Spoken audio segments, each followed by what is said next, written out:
Today's video is about the long-lived Ethiopians, and this story can be found in the histories by Herodotus. It's about the Persians. So the Persians, present-day Iran, back in about I think 500 BC, became powerful. They used to be like under the Medians, and then they overthrew the Medians and became the most powerful people in that Middle Eastern region. And from there, they conquered Egypt. And when they were in Egypt, they were still trying to expand further. So they thought about trying to see if they can conquer the Carthaginians in present-day Tunisia. And there's another group called Ammonians. Those Ammonians are like to the west of Egypt.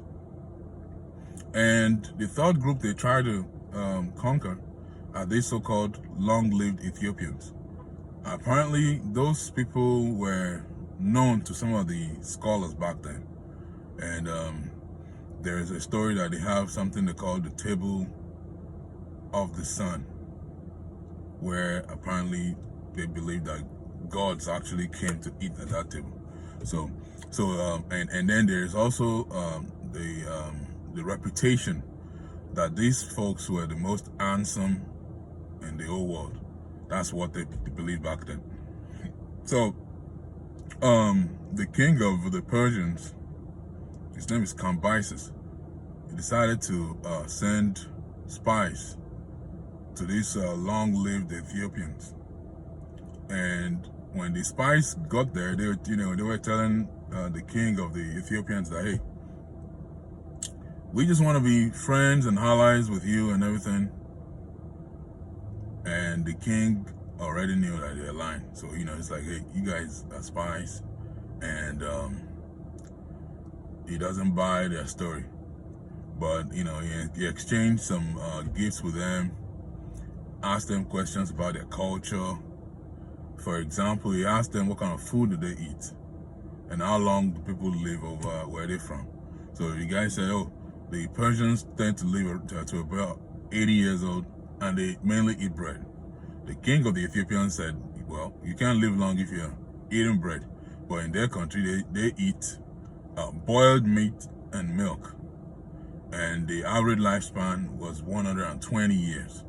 I guess that's why they call them the long-lived Ethiopians.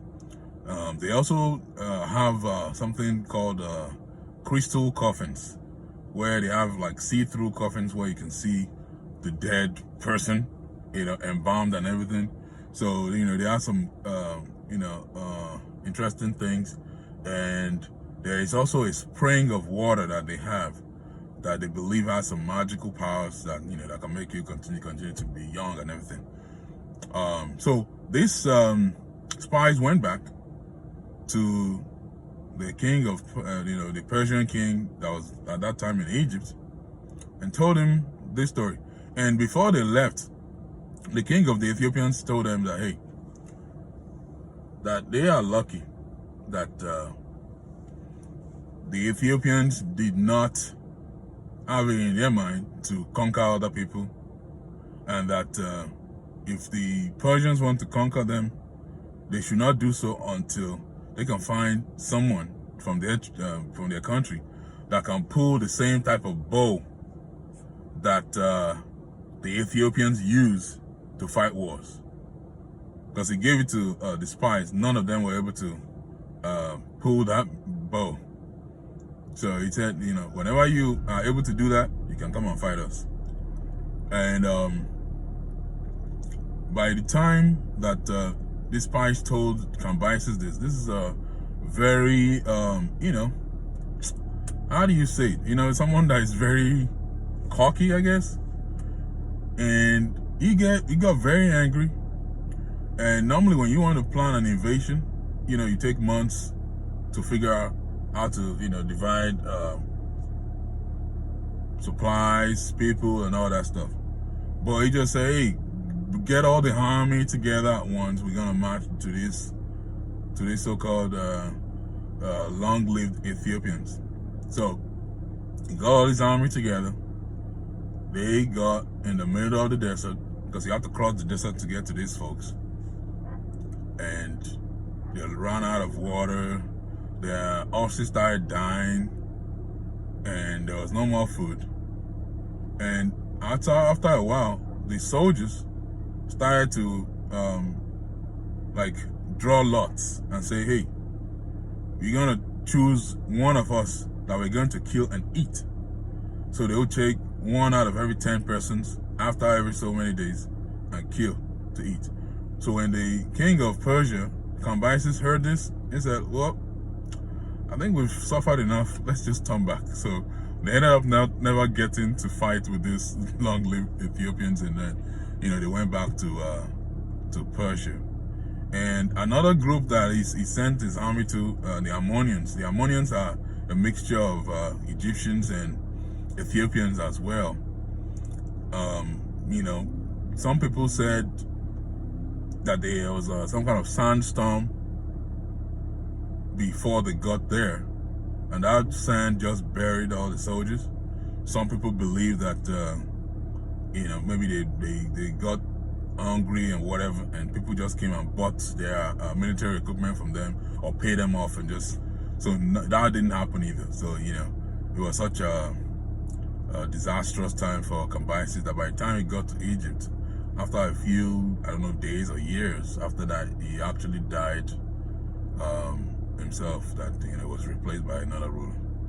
So that's the story about these long-lived Ethiopians. And people who have I've never been able to figure out where exactly those guys were located, but according to the story, it seems to be some people that are somewhat south of northern Sudan, at least, because northern Sudan at times where the Nubians are. These are not the Nubians. They are further south of that. They said, what they said is that they are close to the Southern Sea. I don't know what they mean by Southern Sea, but that's the legend of those long-lived Ethiopians. And one of the things that I wanted to remember to say also is that one of the reputations they have is they choose their king by finding someone that is the tallest person that also has strength commensurate to his height. Because apart from them being the most handsome people in the world at the time, based on the people's conceptions at the time, they are also said to be the tallest men in the world at that time. So that's the video I have today. Maybe next time I'll pick up another story from the history that I want to talk about. There's so many over there, and I'll encourage everybody to invest in getting that book also, and reading for yourself some of these things, because I've noticed that a lot of times, even when I watch like history professors talk, they never bring out some of the what I think are the most important facts of history. They may be talking about some art or something. I'm like, look, you want to know some of the actual stories. What are the most important things that happened back then? So that's all I got today. Like and subscribe. Thank you guys.